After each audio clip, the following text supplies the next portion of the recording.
everybody, welcome back to the channel. This is the Cynic, and today we're going to be looking at everything great about Blue Mountain Mystery, one of the more popular movies within the fandom.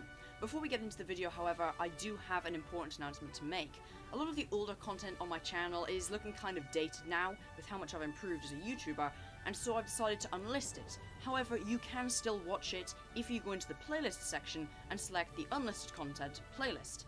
Every single video I've ever made on my channel is still available to watch either in the videos section or in that playlist. Nothing has been removed from the channel, it's simply moved location and is no longer public. Without further ado, let's get into the video. Blue Mountain Mystery makes no hash of starting off on the right foot. We get a wonderful panning shot of the quarry as the narrow gauge engines go around their jobs. I don't love the Blue Mountain Quarry as a set and prefer the wharf, but I still think it has merit in this movie. The narrow gauge renders look fantastic here as well. A thing I noticed when rewatching this movie was that a lot of the characters are actually set up in the first couple of minutes. Owen, Merrick and Paxton, and obviously the narrow gauge engines, are all characters that are going to be very important later on, and it was nice that the movie took the time here to set them up, rather than doing it quickly and rushed later on. The action sequence here isn't the most impressive of CGI, Thomas, but I still think it's fairly well done.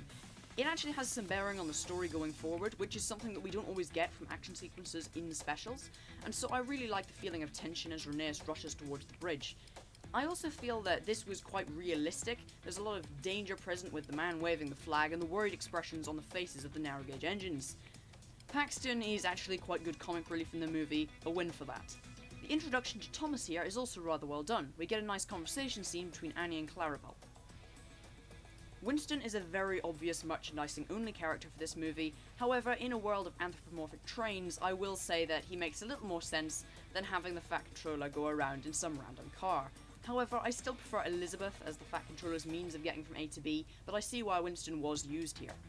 It may seem incredibly basic, but the system of setup and payoff that this movie has is really fun to watch. Thomas doesn't just go to the Blue Mountain Quarry because reasons, he goes because of the accident. As I say, that sounds very simple and obvious, but this is something that wasn't always present in the other Miller specials. There are reasons for everything here. The narrow gauge voice cast in both dubs did a really good job of pulling off the characters. I love the Welsh accents they were given as well as references to their bases. Another thing I think this movie did better than previous ones is the camera movements and angling. There seems to be a lot more variety in the kind of shots we get, and it makes for a refreshing change from the likes of Hero of the Rails, where the camera was still for most of the time. The Blue Mountain Quarry does at least look pleasantly industrial here, and that is something I will say for it, despite there being other locations that I like more.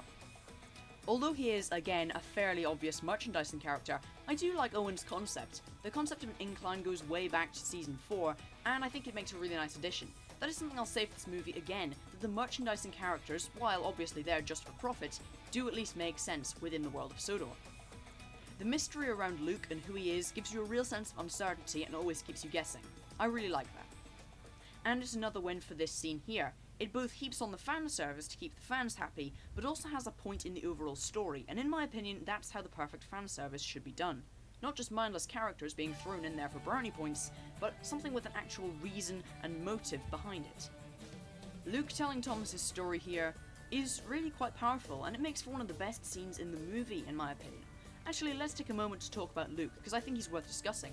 First of all, his voice acting is incredible, as is his design. He's one of my favourite characters from the CGI seasons, and I think his backstory only adds to that. The fact that we don't see Victor's face too early on really enhances the mystery aspect, and you wonder who this strange engine is. Of course, if you were looking very closely, you could probably see it was Victor's design, but it's subtle enough that you aren't going to instantly get the solution. The atmosphere in this scene is also done really well. The overcast skies, the colour contrast, I think it works really well, and it sets the mood nicely. At the end of the day, this movie is a movie about guilt. I think it's quite a mature theme to have in a supposedly kids movie, but the movie really pulls out the park. It's not overstated or understated. Kids can understand it, but it's also a useful lesson for anyone, no matter their age.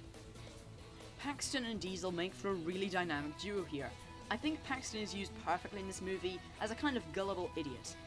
Diesel is also in classic character here, and so there's a win for that too.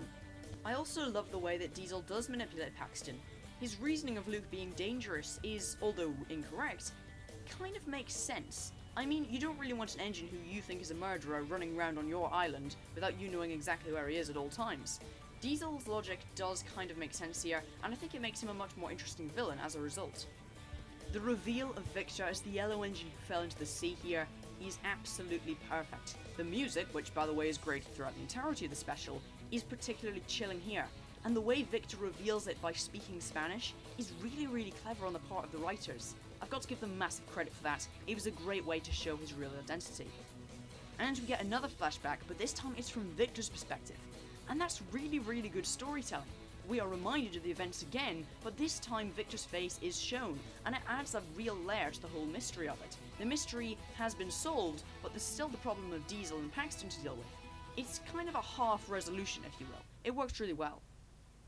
Through all these conversation scenes with the narrow gauge engines and their eventual fury at Thomas having supposedly betrayed them, you really get a feel of tension. You know that while our main characters and protagonists are talking, Diesel is on his way. It really creates a sense of time ticking out, and that's very useful as a storytelling device. Major props for this again. This section is, in my opinion, the best part of the movie. So much setup which occurred earlier in the movie pays off now. Let me give you some examples. Diesel is of course the obvious example. He was set up earlier as the villain and is now perfectly coming into that role. Another example is Owen. Again, the idea of an incline engine really provides a fun and dramatic setting for a climax, which I enjoyed by the way. And then we have the meeting of all our major characters. Luke, Thomas and Diesel create a kind of triangle here, and it's really interesting. Luke is torn between two options and ends up running away. Thomas thinking he can go on the narrow gauge tracks is obviously a little dumb, but it works for the purposes of the story, and honestly I don't mind it. Thomas thought he had lost the trust of the narrow gauge engines forever, but when he hangs over that precipice, they're all worried. Even though they think he's just basically condemned one of their friends to death, they're still looking out for him. And I think that shows a really good message about not jumping to conclusions just because someone does a one-off act. And again, the resolution here is fantastic. Paxton's setup is paid off as he turns to the good side in the end, shunting Victor in to save the day and show Luke that he isn't really in the wrong.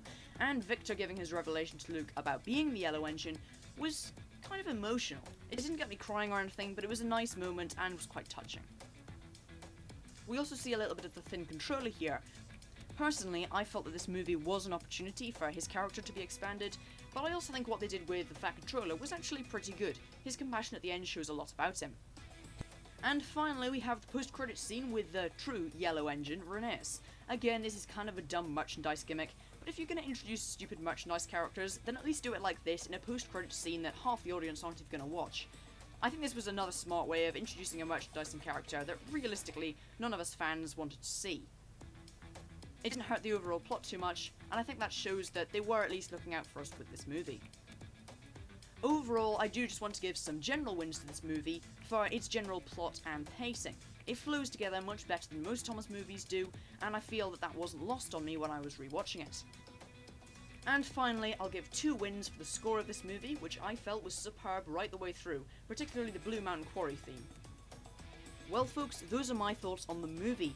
After this installment, I'm going to be taking a quick break from everything great about, just for a couple of videos. I do enjoy making these videos, but I also want to do some more one-off analysis videos, which I also enjoy making. Thanks for watching, I hope you have a great day. This has been the Thomas Cynic, and until the next time, have a good one.